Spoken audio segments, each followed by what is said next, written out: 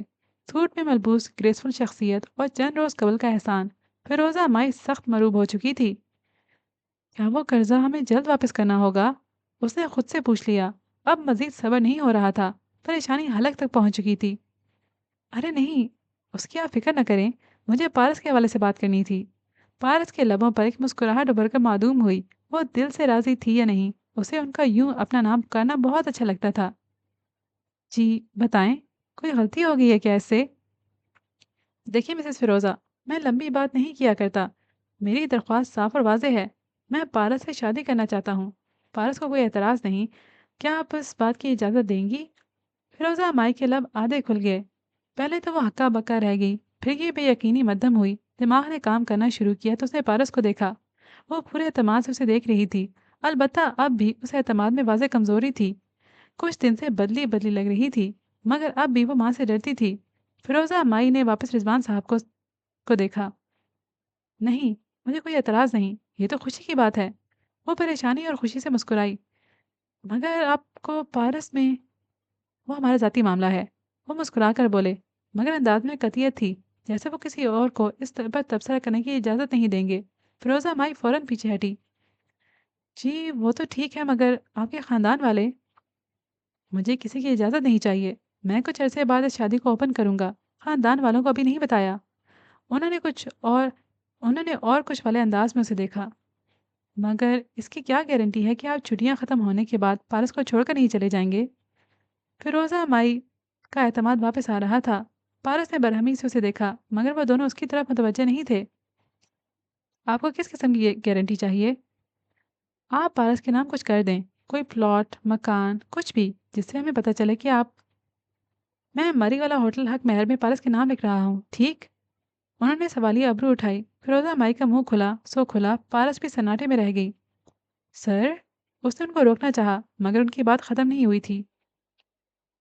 اس کے علاوہ میں نے ہوٹل کے قریب ایک بنگلہ بھی پارس کے لیے خریدا ہے۔ تو پھر شادی کے بعد میں بھی وہی رہوں گی، فیروزہ مائی تیزی سے بولی۔ مجھے اعتراض نہیں ہے، البتہ ایک بات میں واضح کر دوں، یہ میری طرف سے پہلا اور آخری فیور ہوگا جو آپ کو ملے گا۔ ہوٹل، بنگلہ، میں سب کچھ پارس کے نام کروں گا، اور مجھے امید ہے کہ آپ مجھ سے مزید کوئی ڈیمانڈ نہیں کریں گی۔ اور فیروزہ مائی کو اب لگا کہ وہ دنیا کی سب سے بے وقوف عورت ہے۔ اسے خوشی اور جوش میں ہاں کرنے کے بجائے پہلے اپنی ڈیمانڈ سامنے رکھنی چاہیے تھی، پھر گارنٹی مانگتی، پھر ہاں کرتی۔ مگر اس نے ترتیب الٹ دی، اور اب اس کی قسمت الٹ گئی تھی۔ پارس مالکن تھی اور وہ ایک ہاؤس کیپر۔ کل کو پارس اس کو گھر سے نکال دیتی تو اس کے ہاتھ کچھ نہ آتا۔ امی سن نہیں رہی؟ شکیل نے اس کی کوہنی ہلائی تو وہ جیسے ہوش میں آئی۔ ہاں کیا؟ سنا نہیں؟ شکیل نے معنی خیز انداز میں سامنے کھڑی ملازمہ کی جانب اشارہ کیا جو کوئی پیغام لے کر آئی تھی۔ فیروزہ مائی نے الجھی نگاہوں سے اسے دیکھا۔ سویرا صاحبہ آئی ہیں ہم سے ملنے، وہ کرسی دھکیل کر کھڑے ہوتے ہوئے بولا۔ فیروزہ مائی چونک کر ساتھ ہی اٹھی۔ لان میں ایک کرسی پر سویرا براجمان تنقیدی نگاہوں سے طراف کا جائزہ لے رہی تھی۔ ان کو آتے دیکھ کر نخوت سے مسکرائی، اٹھی نہیں۔ جی میڈم، ہم سے کیا کام آ گیا ہے آپ کو؟ شکیل نے ڈھیلے ڈھالے مگر خوشگوار انداز میں کہتے ہوئے کرسی سنبھالی۔ سویرا کی مسکراہٹ گہری ہوئی۔ مجھے علم ہوا ہے کہ تم دونوں پارس کو قتل کر کے اس کی جائیداد ہتھیانے کا سوچ رہے ہو۔ شکیل کی مسکراہٹ اڑن چھو ہوئی۔ اس نے بے اختیار ماں کو دیکھا جس کا رنگ پھک ہو گیا تھا۔ دیکھو، انکار مت کرنا کیونکہ میں سب جانتی ہوں، اور ابھی میں نے اس بات کو پارس کو نہیں علم ہونے دیا، مگر جلد یا بدیر مجھے اس کو خبر تو کرنی ہوگی۔ شکیل نے بے اختیار تھوک نکلا، پھر چہرے پر سختی لا کر بولا، دیکھیے میڈم جی، آپ کو کوئی غلط فہمی؟ میں نے کہا انکار مت کرنا۔ وہ ایک دم آگے ہو کر شعلہ بار انداز میں بولی تو شکیل کی زبان بند ہو گئی۔ سویرا نے گہری سانس لی، مسکرائیں اور واپس پیچھے ہوئیں۔ مسئلہ یہ ہے کہ میں تمہاری دشمن نہیں ہوں، اس لیے تمہیں ایک بات واضح کرنے آئی ہوں۔ پارس کے نام موجود ساری جائیداد بہت جلد ہمارے نام ہو جائے گی۔ تم لوگ ویسے ہی اس کے سوتیلے رشتہ دار ہو، اور شکیل، تمہارا تو اسے خون کا رشتہ تک نہیں۔ تم لوگوں کے ہاتھ کچھ نہیں آنے والا۔ تو پھر آپ ہمارے پاس کیوں آئی ہیں؟ شکیل آنکھیں سکیڑ کر انہیں بغور دیکھتے ہوئے بولا۔ سفیرہ کی مسکراہٹ گہری ہوئی۔ کیونکہ پارس میری اور تمہاری مشترکہ دشمن ہے، اور جب دشمن ایک ہو تو ہمیں بھی ایک ہو جانا چاہیے۔ مطلب؟ فیروزہ اور شکیل نے الجھے ہوئے انداز میں سویرا کو دیکھا۔ میں تمہیں 2 کروڑ دوں گی، تم پارس کو قتل کر دو،